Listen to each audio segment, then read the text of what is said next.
Okay, there you go.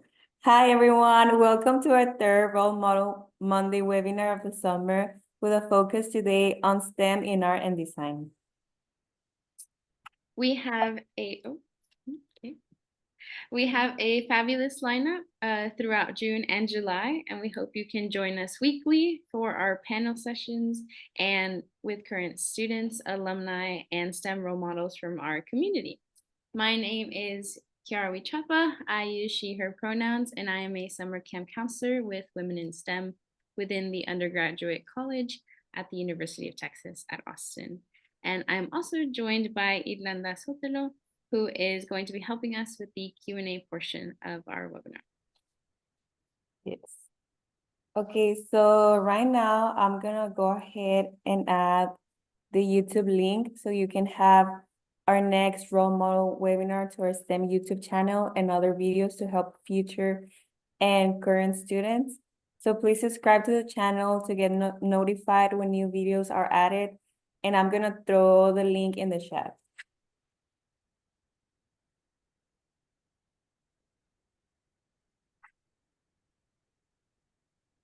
Okay, so I'm going to go ahead and start. So today our focus is on STEM in art and design. So we'll have each panelist share some quick introductions here in a moment to get us started. And after introductions, we'll have a facilitated panel with some pre-selected questions, but we'd also love to take questions from you. And we would recommend you use that Q&A section to ask your questions at any time during the webinar. And you can also go ahead and make them directed to any of our panelists if you are curious. Okay, so hello again. Thank you to our lovely panelists for joining us today. So we'll go ahead and have you all just introduce yourselves with your name, pronouns, hometown, major, degree, and then the company or organization, and then also anything you like to do maybe outside of work. So any hobbies or anything. And then whoever would like to start.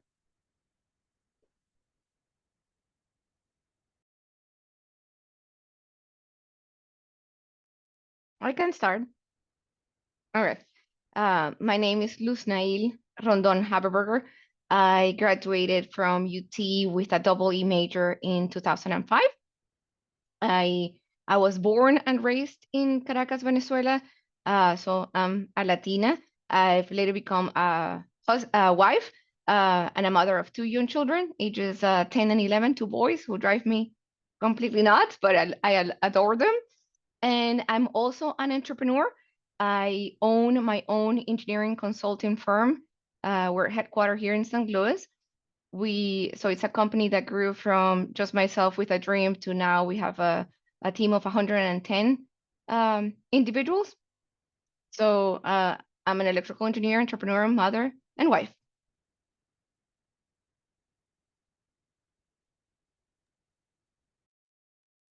I'll go next. Hi, my name is Rebecca. I graduated UT with a mechanical engineering degree in 2022. So much especially for me for starting her own company. I want to do that eventually one day too. My pronouns are she, her, hers. I grew up in Chicago. Actually, if there's cars in the background, that's where I'm now. And after graduating, I worked at Nike for a little bit before moving to an electrical manufacturing firm as a product development engineer. So that's where I'm now. Oh, outside of school, sorry, or work now. I also enjoy rock climbing. I just went to a game store as well. So tabletop role-playing games, board games, that kind of stuff. Okay, Jennifer, the floor's all yours.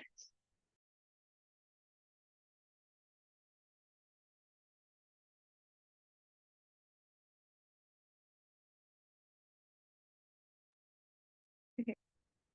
Jennifer, if you're able to introduce yourself, we can go ahead and do a quick introduction, but we can also give you some more time. Oh, I'm so sorry. I'm driving, so I couldn't see how many participants there were. I'm so sorry. My name is Jennifer Christian. I'm the Learning Program Manager at SelfCAD. I've had a very interesting career. I started out in digital media, did a lot of graphic design work and illustration. And my first job was at IBM in Austin. And then I transitioned into becoming more of a web designer and building websites and writing code, and really taught myself how to program. And I've done various jobs in digital art. And I also have taught. I taught 6 years total. I have a tutoring business that unexpectedly has kept me so busy that I need to hire more people and, expand it. But I love teaching. I stopped teaching about a year and a half ago, and I've taught all levels. And my last teaching position was digital electronics, intro to engineering, robotics, and AV communications. I also taught drone education.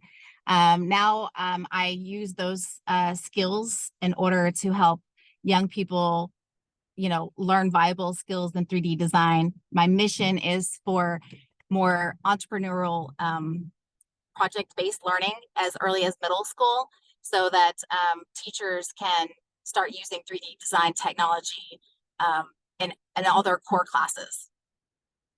I'm happy to be here. Thank you. Yes, thank you. Thank And thank you you. all again for joining us.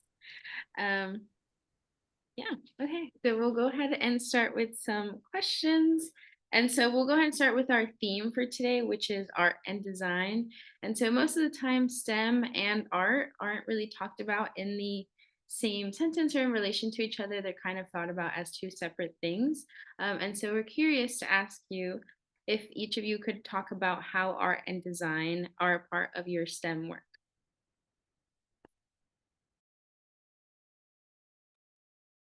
I could go first. So I mentioned I have an engineering consultant firm. We do high power design for electric utilities and its partners. So often we think, you're right, often we think about like when you're an engineer, not necessarily you get to use your artistic brain, but actually that's not true. That's a myth. Sometimes when we have to do transmission and distribution designs, like to transmit or distribute the electricity, the poles and the structures, we have to think about the environment that we're putting those structures in. We have to think about the neighborhoods. How are we affecting the farmland, if there's any, or are we crossing any rivers and such? And the best example that I can think of is if anybody has been to Disney World, when you're coming in on the highway and you're getting the exit to go into the parks, you will notice that there are some transmission towers, but they're in the structure of a Mickey Mouse to keep with the theme of the environment that they're in. And I think I was like, oh my God, they're genius. But yes, so you get to mix your engineering thinking and your engineering problem solving with whatever artistic design it is to meet the environment that you're in. But that's just one. I mean, our architectural engineering is another one, even bridges. So those are just a few that come to my mind.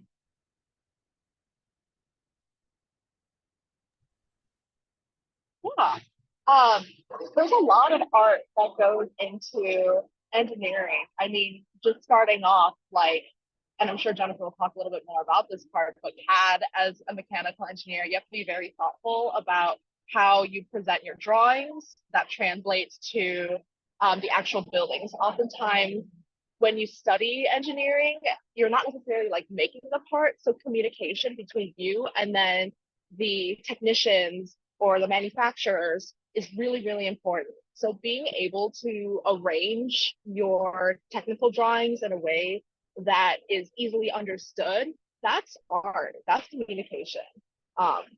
Specifically speaking to my personal experience at Nike, as I was a materials engineer, so we would look at what the designers wanted, and they're like very much artsy, they have their Procreate on their iPad, and are drawing things out constantly. While that wasn't what I did, I helped prototype a lot of what they drew. So I took their drawings and made them into reality, which required a lot of like artistic sense and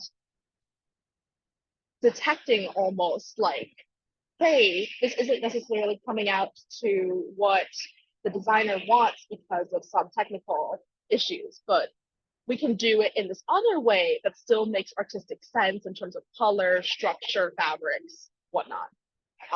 So that's the most relevant example I have in my career about how art and STEM kind of intertwine.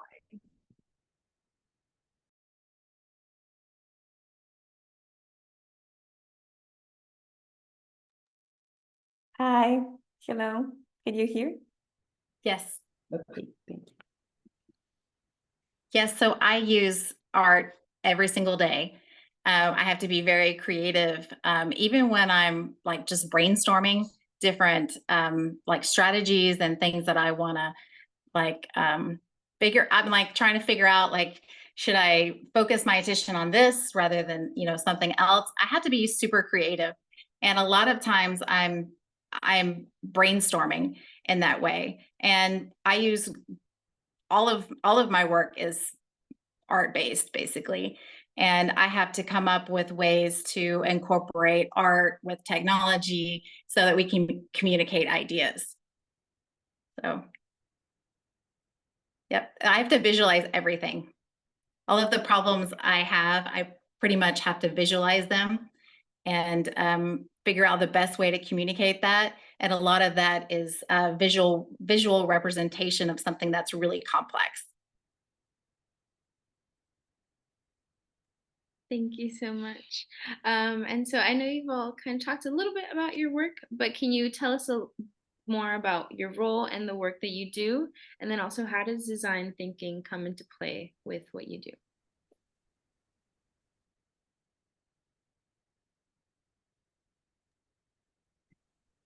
I think as a CEO, my number one role is to solve problems every single day, is to break down barriers so my team can execute whatever they have on their plate. So one of the things that I attribute to my success is the amazing problem solving techniques that we learn when we are at UT in the engineering program.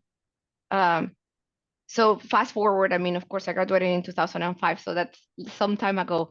And I was not a CEO all the time. I launched the company 7 years ago. Throughout my career, I've done telecommunication engineering, design engineering work, and where you get to actually apply some of the techniques that you learn in school. But are you actually going to do exactly what you learn at school? Probably not. Your life and your journey is going to take you to different paths, different jobs, different experiences. But it is that problem solving that you learn at school that allows you to keep moving and progressing and being successful at whatever you pick.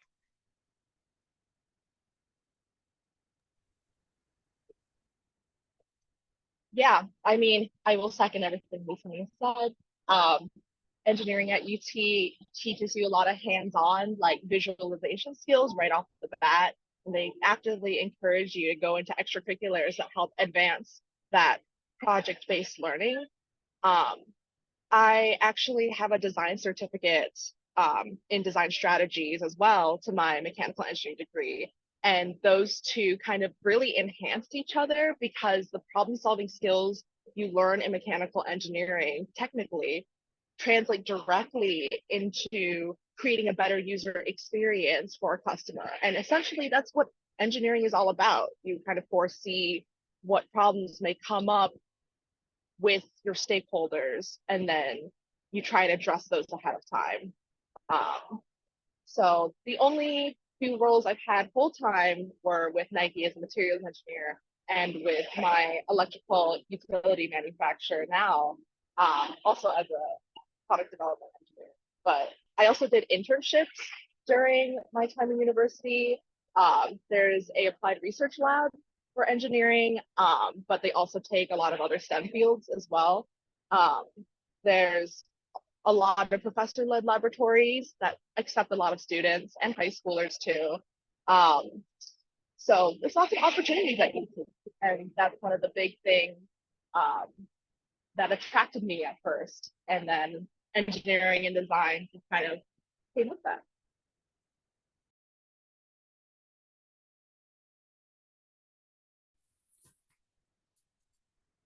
So for me, design thinking is an everyday practice. It's a practice of taking a complex problem and breaking it down so you can better understand it. And once you fully understand the problem, even going as far as creating a problem statement, it's not just something that we learn in class and you think, oh, that's what we're just doing because we're in high school and that's part of what they're teaching. It's actually something that we practice in the real world. And in my job, in my role, I have various stakeholders, like you mentioned, Rebecca, that it's all about the stakeholders and using empathy. So empathy is walking in the shoes of someone else. And that's what you have to do to fully understand a problem or an issue, because I'm not an engineer, but engineers have to break down multiple things in different areas because it's so complex. That's why you need an engineer to, facilitate that. And so when you use design thinking, you're creating that problem statement, and that's laser focused. You're so focused on what that problem is that you're going to solve, even though it may branch out and cause other issues. Let's start with one first, and then we go from there. We can break it down even more, or we create, I have many diagrams that I create that help me analyze things, and then I can communicate that to the team members. But back to the stakeholders is once you put yourself in your stakeholders' shoes. So for me, my stakeholders are principals, teachers, students, superintendents. It could be the trainer, it could be the coordinator, the GTE coordinator that might be facilitating the learning. So it's project-based learning. There are a lot of different elements that are involved in creating a curriculum to fit many use cases. So I have to figure out what are the needs of my stakeholders, what are some of the issues that I can anticipate that they're going to have. And then one by one, you just start analyzing, creating your problem statement, coming up with many solutions. So design thinking, it has a lot to do with brainstorming. And I feel like I'm so much more effective in my job because I go through the process of brainstorming every possible thing related to my stakeholder. So I think about every possible scenario, situation, and then that helps you create better solutions. And it may start with a small thing, and then you're building on top of it, and it's kind of a layered process. So that's how I use design thinking to take on really complicated issues. Thank you. Thank you all for sharing. It's really cool to be able to see all the work that you all do. So our next question is, how did you learn or gain skills related to art and design? And do you have any recommendations for current or future STEM students?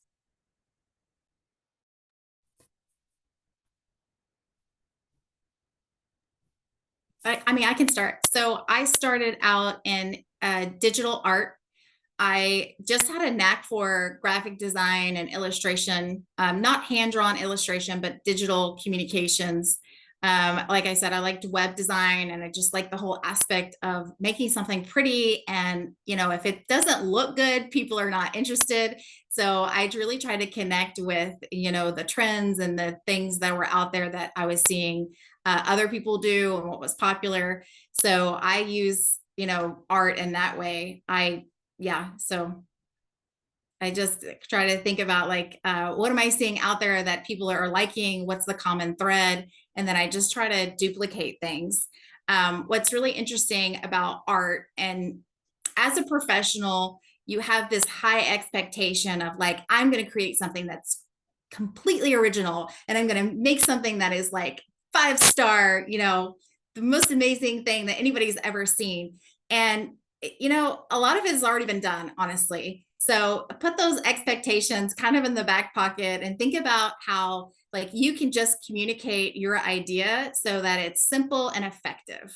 So a lot of times we have these grand ideas and you're like, I want to do all of this and I'm going to spend hours and hours just tweaking it. And, getting it done is probably like more important than it being perfect. So let perfection go out the window and, meet your deadlines, execute, solve the problem and then move on, because you can't spend all of your time trying to make your art perfect or whatever you're trying to create perfect. It's not about perfect. I can go next. Thank you, Jennifer. Yeah, we have to learn that, right? It's progress, but not perfection. So the skills that I gain, for those engineers in the audience, one of my top advice that I give to the young students is get your FE. You're still in school, get it out of the way. You don't know when you're going to need it. So get your FE and then eventually get your PE. I wouldn't have been able to start an engineering consulting firm if I did not have a professional engineering license. That's a requirement. You cannot be an engineering company without that credential. And life is going to happen. You might decide to get married, or you might go in a journey, or you might have kids, or life is going to get complicated. So just do it while you're in school. You can. And as a matter of fact, you don't even have to take you don't have to wait for 4 years to take the professional engineering exam. So you might as well do the FE and the PE right off the way. And then once you have the experience, get the license. To continue education, I'm a big believer of continue learning. There's always something to be learned. Even if it is not engineering related, you can go into project management professional and learn how to manage projects more efficiently. Or you can even take some operational behavioral courses and learn how to navigate with people. I mean, now I feel like my skills are more important on how to navigate and influence others. And I'm in the people business more than the electrical engineering business, which I would have never thought sitting in your shoes that you are in now. But yes, so that's my big advice. Continue education and take the FEMP.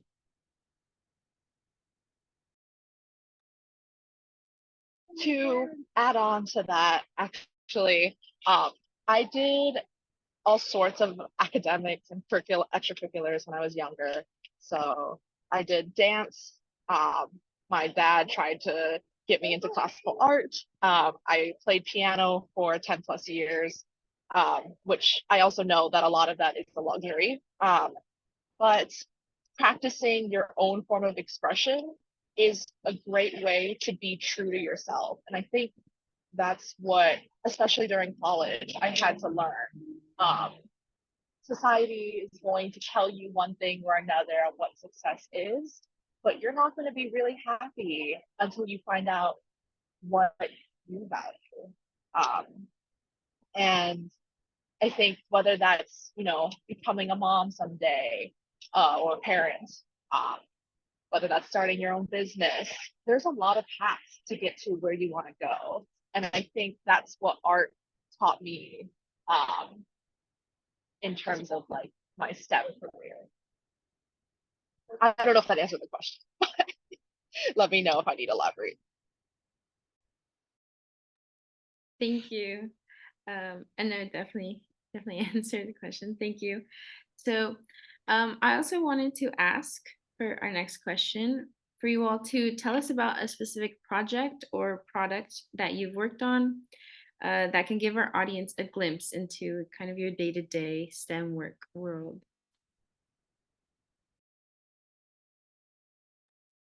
I can start. I can take one.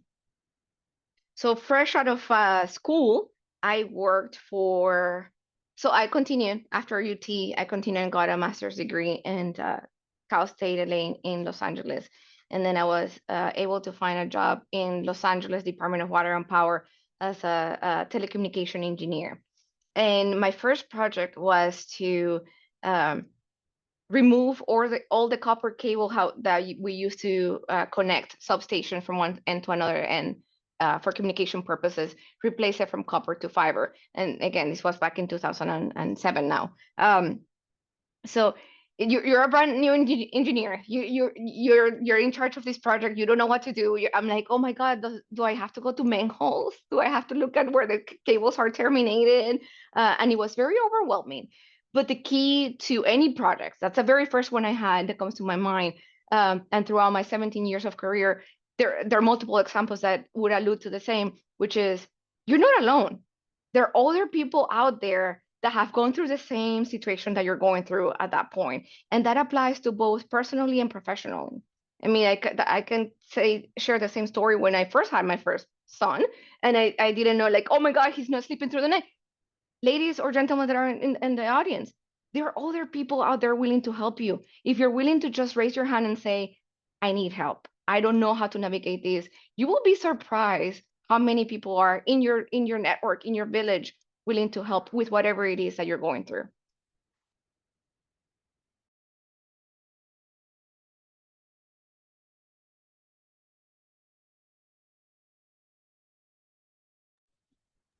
Okay, I can share. Oh, So sure. I've had this crazy career where I'm always solving some huge problem. It seems like you wouldn't think that writing curriculum would be that challenging. But I was hired on, since I had a I had a technology background, and I had lots of experience in writing curriculum for like CTE courses and technology. I got a role. My role was to be a developer of curriculum for full stack software engineering. And I was not like I said, I was not an engineer. I know little about programming, but I know a lot about getting information from other people. And I had to build a lot of relationships and get to know my SMEs. My SMEs are my subject matter experts. So I'm very good at interviewing and getting information that I need, and then taking it and, taking a big glob of stuff that's like so random and it's maybe not related, and making sense of it.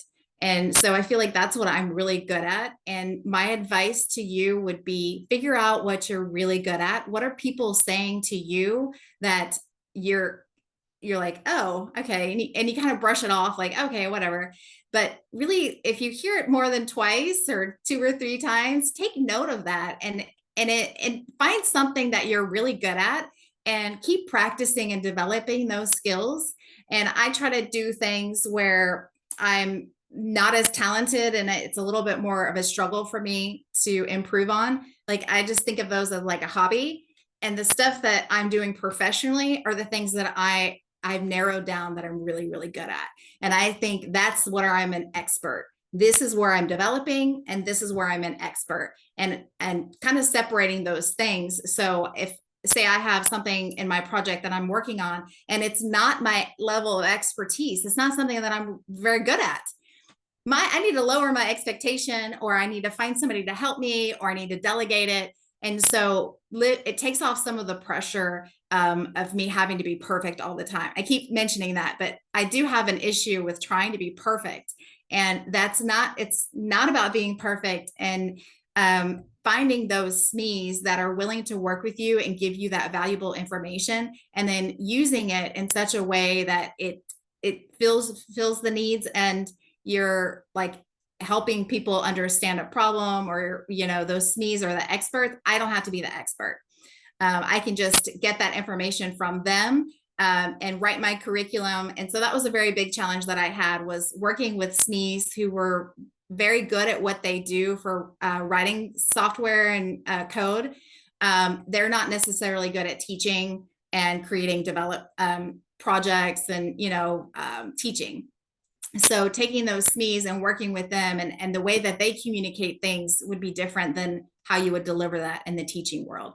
So that was a big challenge that I had. And so that was a really interesting experience. It ended up being pretty successful, and I'm really proud of the outcome, but I did not do it alone.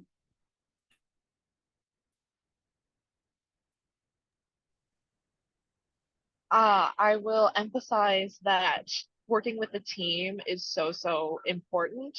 Thank you, Jennifer, for bringing that up. And honestly, coming to UT, it kind of indicates you're probably a perfectionist in some way. So I think it's really important that you highlighted those. Thank you. Yeah.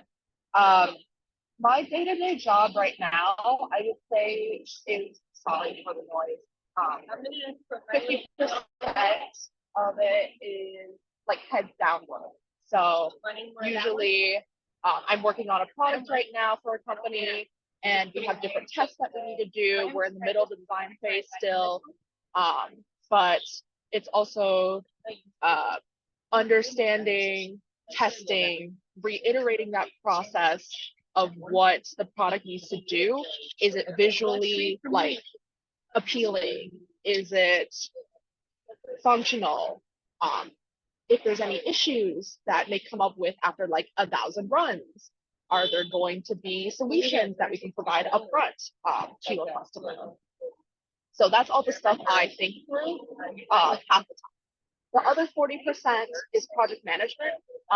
And Luznail kind of brought up the project management aspect as still being very technical, and continuing your education on that front. There's actually project management certificates that you can get, and highly recommend doing those. I want to do that.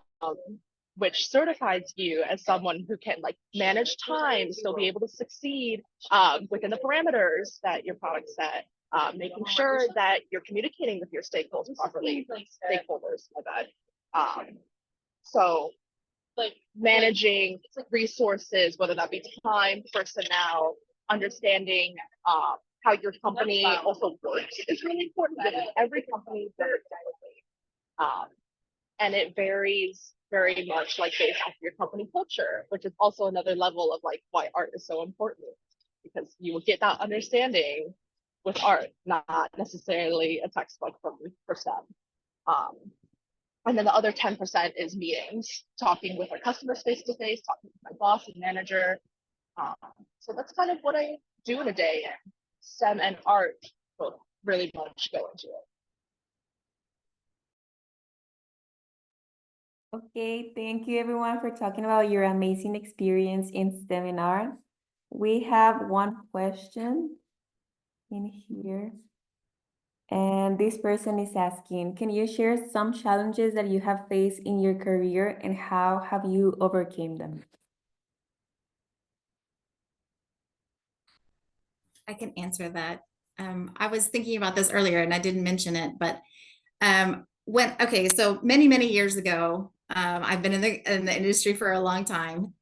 Before websites were really popular, I learned how to write code and build websites and design them, and I never would have thought that everybody would be doing this. Like, at the time I was like, I'm learning something and I'm doing something that others aren't able to do, so I stand out.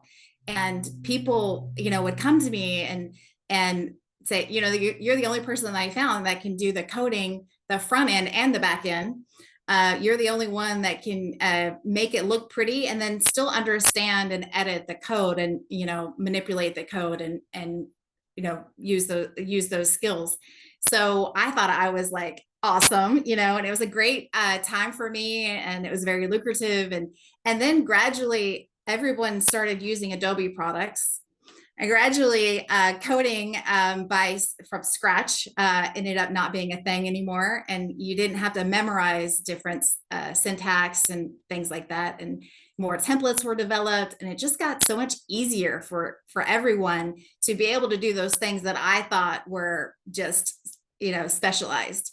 So a lot of art, a lot of technology is watered down by all the technology that's available. So like software advances make our art less difficult. And so people are churning out things a lot faster than before. That makes sense. So that can be a good thing and it can be a bad thing. For me, it was very challenging because I felt like I was really good at something that other people couldn't do. And then I stayed home with my children for several years. And when I went back into the workforce, I was like, well, hang on. Everybody knows how to do this. Everybody's got a Photoshop license. Everybody can use Illustrator. And so my skills felt like they were not as valued. So what I did was I went into 3D modeling and 3D design. And so you have to figure out what's the up and coming trend, like what is the next level of what you're doing. And so I feel like everything is going to be translated into 3D art rather than kind of the way things are now. There's going to be more of a virtual reality experience that translates easily to what I was doing. All of those skills translates into making a user interface, making things where they're aesthetically pleasing, and using my art side just in a different application. So think about what's new. And if you can do something really well, don't think that it's going to last that way for very long, because other people are going to catch on, and there's always technology to make everybody be an expert. So get rid of that idea of like, I'm an expert for this, and this is what I'm going to do for the next 10 years. It's not in technology, not if you're a STEM individual working, on projects. So things are always changing. Just be able to adapt and adjust. Thank you. My challenge has been realizing that there are only 24 hours in a day. Yes, I know, it sounds so basic, but it is the truth. You cannot do it all. You just have to realize you cannot do it all. So I go back to, and I like Jennifer's point, she has been concentrating a lot on perfection. That's right, progress over perfection, one, and two, seeking out help, ask for help, ask for guidance, ask for mentoring, ask for delegating other tasks that perhaps you think you're the only one that can do it, and that's not true. There is always somebody that can do something that you can do, and they might even do it better. There might be some things that you don't even enjoy, that you do it because you think you're the best one. So yes, there are only 24 hours. Make sure that you have enough time to sleep, to exercise, to take care of your mental health, and then address the other things that you have on your plate. But you have to prioritize it that way: sleep, health, and mental health. Oh my goodness. Luthnail, you brought up a great point, because definitely during high school and college, I did not do that. And that was okay because classes were fairly flexible and you're paying for your own tuition for the most part. But then when you hit the real world, it's like, oh, the company's paying you to do a good job. I think that was one of the big things too that I struggled with, because I wanted to do everything. I did so many extracurriculars. I did a certificate on top of my degree. I was like, oh, all these extra things are going to make me like stand out. And at first, like on the resume, it does. But then when you get into the role, they want you to be a subject matter expert at your role. That's what they hired you for. So I think that transition was one of the big things that I struggled with technically. And eventually, I got there. They teach you, because if they are a company that is helping you grow as a person, that's a company that will value you, and you should stick with them. But socially, because we're also talking about art here, and communication, there's a lot of like company dynamic that I didn't understand when I first joined both of the companies that I've worked for in the past. Who is a subject matter expert, like Jennifer was talking about, in different aspects, because your role will inevitably touch so many different people, whether that's the people who worked with the product before you or on the materials, or whether that's the people who will take your part of the project afterwards. I needed to really look at what they needed so I could do my job better. So those are like two struggles that I went through in my 2 years out of college. I have another thing to add. So I have a son who is he's going to be a senior at A&M, and he's going into architectural engineering. And he and I were having a long conversation recently because he's at an internship, and I had to look up the company. It's LJB here in Houston. And he was telling me about how hard it was and how challenging. And I'm like, look, you're going to be an engineer. Like, if this is easy, everybody would do it. Of course it's hard. And it's hard for anybody at any position to start something new, like starting in a new company and a new role. You have so many people that you're meeting and so many different like details and aspects of just starting a new job is so overwhelming. So my advice is just to stick with it. It is challenging. Just know that you're not the only one dealing with a new role. And, you know, there is something called decision fatigue.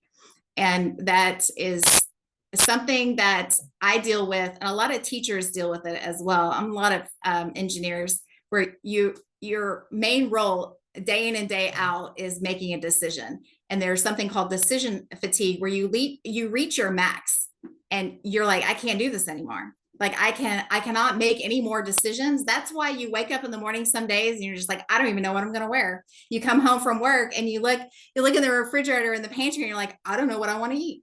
And you're just like, because you cannot make any more decisions, you are tapped out.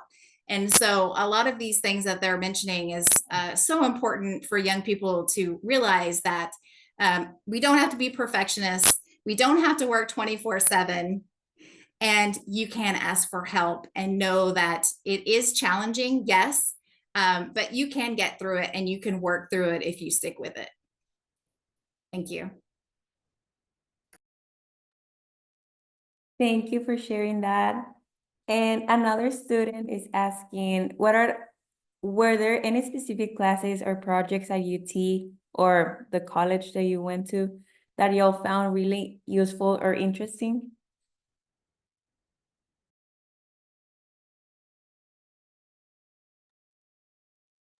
I got my MBA at Capella online, and I had a really good career in education and digital arts. You know, that was my what I was good at. I also wanted to work from home and have a business or more than one business. And I wanted to be an entrepreneur. And I didn't know anything about running a business.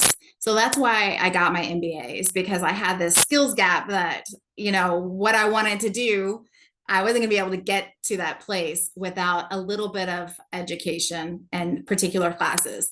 So even though it wasn't in my wheelhouse, I had to take some marketing classes to get my MBA. And that was probably the most difficult thing. Being an art person, I didn't think that marketing would be so challenging, but it was a lot of numbers and research and data that really was surprising for me. So I learned a lot about taking, you know, I can build a strategy and I can create an execution plan. But I wasn't really good at the first part of it, which is gathering information. So I learned that marketing is a lot of asking questions and doing research. And so that really helped me. You know, I learned a lot from that class, surprisingly.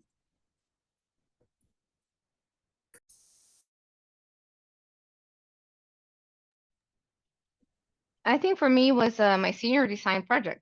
I enjoyed using the creative side of the brain and building a product that somebody was going to be proud of. So we got to build a tube guitar amplifier that actually still being used.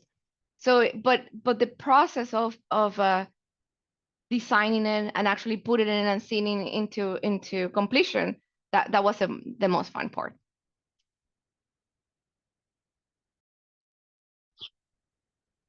I think there were a few classes that definitely stood out to me. One of them was a Engineering Studies 377 course, which is like a placeholder name for engineering courses that are off the beaten path. So in this particular one, it was designing puppets for theater, art, and technology.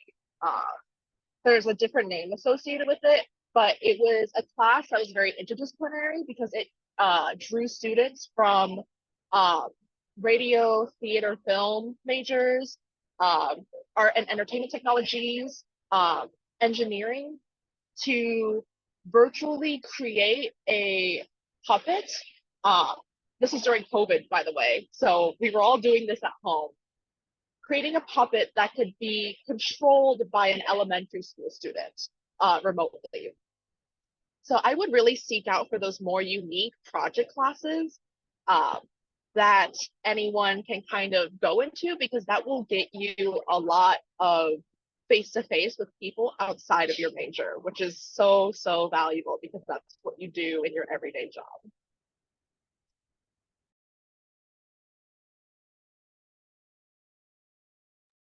Okay, so I think we're a little bit over time. So thank you so much for joining us today.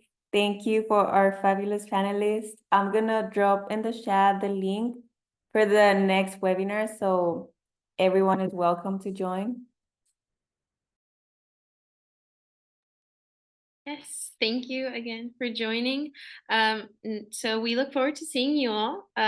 So our next week, we actually will be doing a speed networking session.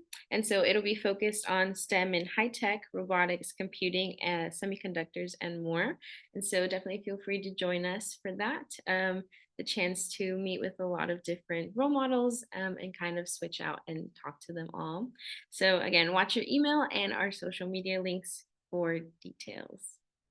And thank you all again, panelists, for joining us. Yeah, have a great day. Thank you so much. Have a nice day, everyone. Thank you. Thank you.